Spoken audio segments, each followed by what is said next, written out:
Kitab Kejadian. Kejadian pasal 1. Allah menciptakan langit dan bumi serta isinya. Pada mulanya Allah menciptakan langit dan bumi. Bumi belum berbentuk dan kosong. Gelap gulita menutupi samudera raya, dan roh Allah melayang-layang di atas permukaan air. Berfirmanlah Allah, jadilah terang. Lalu terang itu jadi. Allah melihat bahwa terang itu baik. Lalu dipisahkannyalah terang itu dari gelap. Dan Allah menamai terang itu siang, dan gelap itu malam. Jadilah petang, dan jadilah pagi. Itulah hari pertama. Berfirmanlah Allah, jadilah cakrawala di tengah segala air untuk memisahkan air dari air. Maka Allah menjadikan cakrawala, dan ia memisahkan air yang ada di bawah cakrawala itu dari air yang ada di atasnya. Dan jadilah demikian. Lalu Allah menamai cakrawala itu langit. Jadilah petang dan jadilah pagi. Itulah hari kedua. Berfirmanlah Allah, hendaklah segala air yang di bawah langit berkumpul pada satu tempat, sehingga kelihatan yang kering. Dan jadilah demikian. Lalu Allah menamai yang kering itu darat, dan kumpulan air itu dinamainya laut. Allah melihat bahwa semuanya itu baik. Berfirmanlah Allah, hendaklah tanah menumbuhkan tunas-tunas muda, tumbuh-tumbuhan yang berbiji, segala jenis pohon buah-buahan yang menghasilkan buah yang berbiji, supaya ada tumbuh-tumbuhan di bumi. Dan jadilah demikian. Tanah itu menumbuhkan tunas-tunas muda, segala jenis tumbuh-tumbuhan yang berbiji, dan segala jenis pohon-pohonan yang menghasilkan buah yang berbiji. Allah melihat bahwa semuanya itu baik. Jadilah petang dan jadilah pagi. Itulah hari ketiga. Berfirmanlah Allah, jadilah benda-benda penerang pada cakrawala untuk memisahkan siang dari malam. Biarlah benda-benda penerang itu menjadi tanda yang menunjukkan masa-masa yang tetap dan hari-hari dan tahun-tahun, dan sebagai penerang pada cakrawala, biarlah benda-benda itu menerangi bumi. Dan jadilah demikian.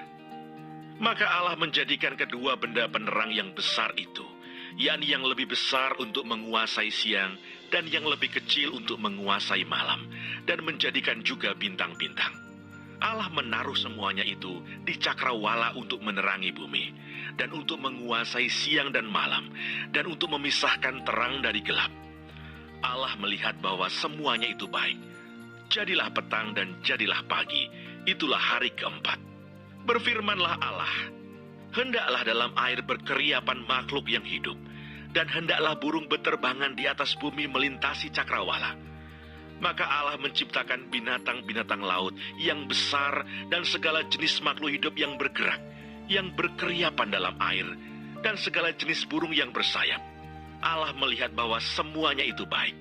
Lalu Allah memberkati semuanya itu, firman-Nya, berkembang biaklah dan bertambah banyaklah, serta penuhilah air dalam laut, dan hendaklah burung-burung di bumi bertambah banyak. Jadilah petang dan jadilah pagi. Itulah hari kelima. Berfirmanlah Allah, hendaklah bumi mengeluarkan segala jenis makhluk yang hidup, ternak dan binatang melata, dan segala jenis binatang liar. Dan jadilah demikian. Allah menjadikan segala jenis binatang liar, dan segala jenis ternak, dan segala jenis binatang melata di muka bumi. Allah melihat bahwa semuanya itu baik. Berfirmanlah Allah, baiklah kita menjadikan manusia menurut gambar dan rupa kita, supaya mereka berkuasa atas ikan-ikan di laut, dan burung-burung di udara, dan atas ternak, dan atas seluruh bumi, dan atas segala binatang melata yang merayap di bumi. Maka Allah menciptakan manusia itu menurut gambarnya. Menurut gambar Allah diciptakannya dia. Laki-laki dan perempuan diciptakannya mereka. Allah memberkati mereka. Lalu Allah berfirman kepada mereka, beranak cuculah dan bertambah banyak. Penuhilah bumi dan taklukkanlah itu. Berkuasalah atas ikan-ikan di laut dan burung-burung di udara, dan atas segala binatang yang merayap di bumi. Berfirmanlah Allah, lihatlah aku memberikan kepadamu segala tumbuh-tumbuhan yang berbiji di seluruh bumi, dan segala pohon-pohonan yang buahnya berbiji. Itulah akan menjadi makananmu. Tetapi kepada segala binatang di bumi dan segala burung di udara, dan segala yang merayap di bumi, yang bernyawa, kuberikan segala tumbuh-tumbuhan hijau menjadi makanannya. Dan jadilah demikian. Maka Allah melihat segala yang dijadikannya itu sungguh amat baik. Jadilah petang dan jadilah pagi. Itulah hari ke-6.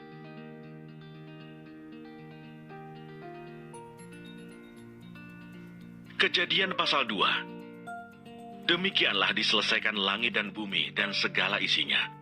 Ketika Allah pada hari ke-7 telah menyelesaikan pekerjaan yang dibuatnya itu. Berhentilah ia pada hari ke-7 dari segala pekerjaan yang telah dibuatnya itu.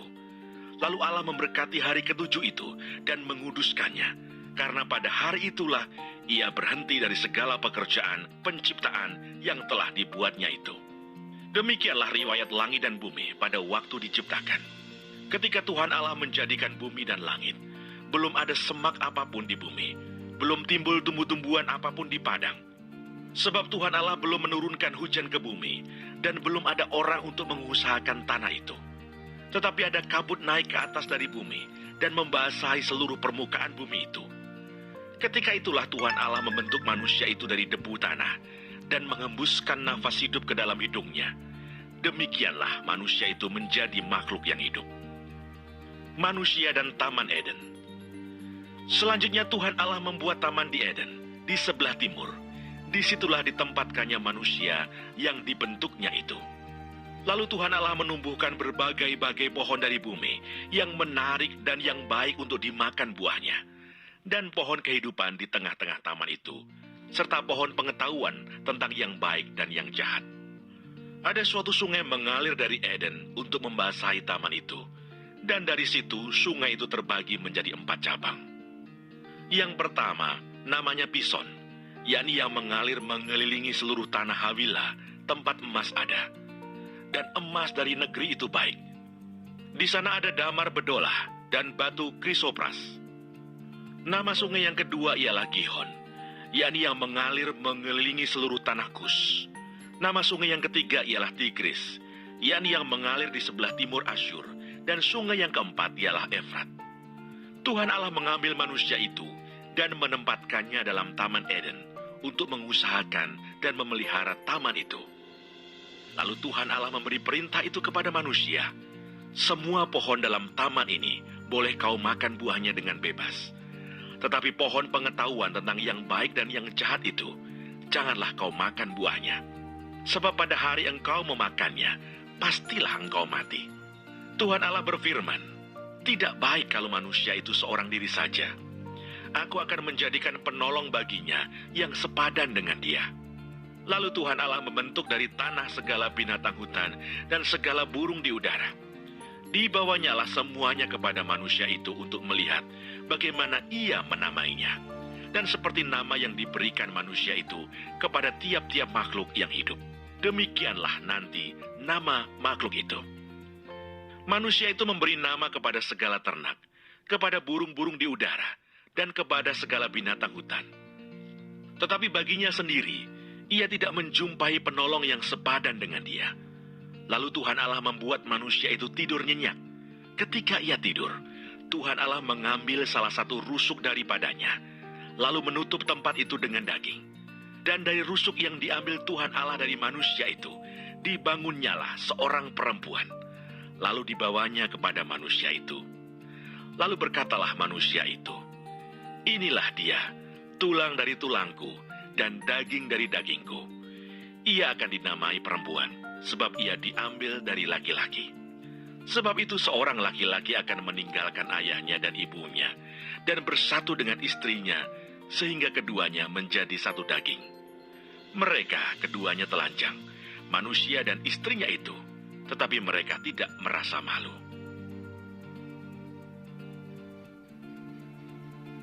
Kejadian pasal 3. Manusia jatuh ke dalam dosa. Adapun ular ialah yang paling cerdik dari segala binatang di darat yang dijadikan oleh Tuhan Allah. Ular itu berkata kepada perempuan itu, tentulah Allah berfirman, semua pohon dalam taman ini jangan kamu makan buahnya, bukan? Lalu saut perempuan itu kepada ular itu, buah pohon-pohonan dalam taman ini boleh kami makan.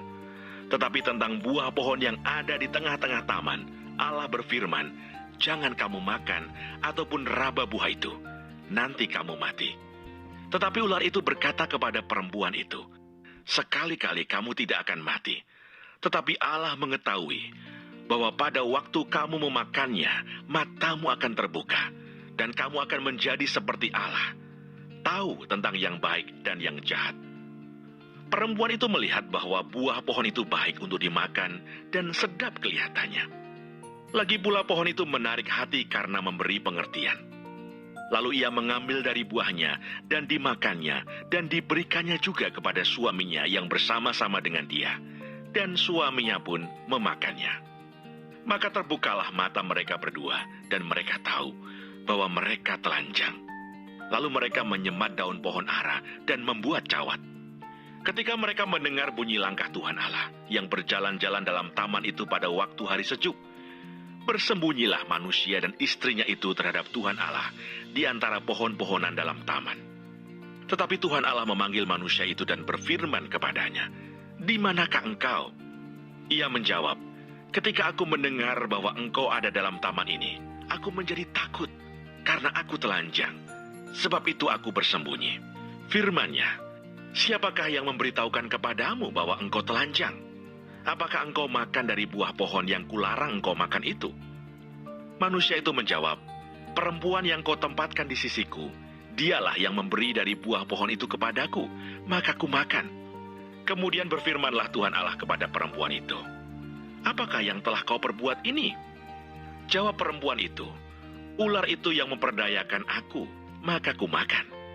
Lalu berfirmanlah Tuhan Allah kepada ular itu, "Karena engkau berbuat demikian, terkutuklah engkau di antara segala ternak dan di antara segala binatang hutan.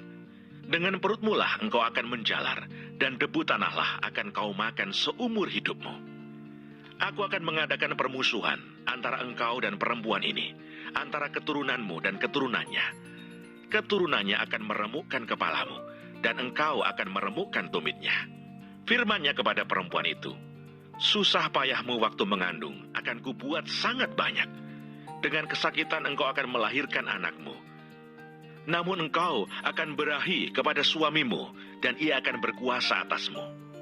Lalu firman-Nya kepada manusia itu, "Karena engkau mendengarkan perkataan istrimu dan memakan dari buah pohon yang telah kuperintahkan kepadamu, jangan makan daripadanya.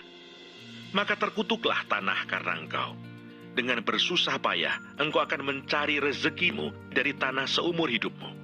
Semak duri dan rumput duri yang akan dihasilkannya bagimu, dan tumbuh-tumbuhan di padang akan menjadi makananmu. Dengan berpeluh engkau akan mencari makananmu, sampai engkau kembali lagi menjadi tanah. Karena dari situlah engkau diambil, sebab engkau debu, dan engkau akan kembali menjadi debu." Manusia itu memberi nama Hawa kepada istrinya, sebab dialah yang menjadi ibu semua yang hidup. Dan Tuhan Allah membuat pakaian dari kulit binatang untuk manusia dan untuk istrinya itu, lalu mengenakannya kepada mereka. Berfirmanlah Tuhan Allah, "Sesungguhnya manusia itu telah menjadi seperti salah satu dari kita, tahu tentang yang baik dan yang jahat. Maka sekarang jangan sampai ia mengulurkan tangannya dan mengambil pula dari buah pohon kehidupan itu dan memakannya, sehingga ia hidup untuk selama-lamanya." Lalu Tuhan Allah mengusir dia dari Taman Eden, supaya ia mengusahakan tanah dari mana ia diambil. Ia menghalau manusia itu, dan di sebelah timur Taman Eden ditempatkannya lah beberapa kerub dengan pedang yang bernyala-nyala dan menyambar-nyambar untuk menjaga jalan ke pohon kehidupan. Sama-sama kita dukung channel ini dengan cara share, like, dan subscribe. Tombol merah guys. Oke?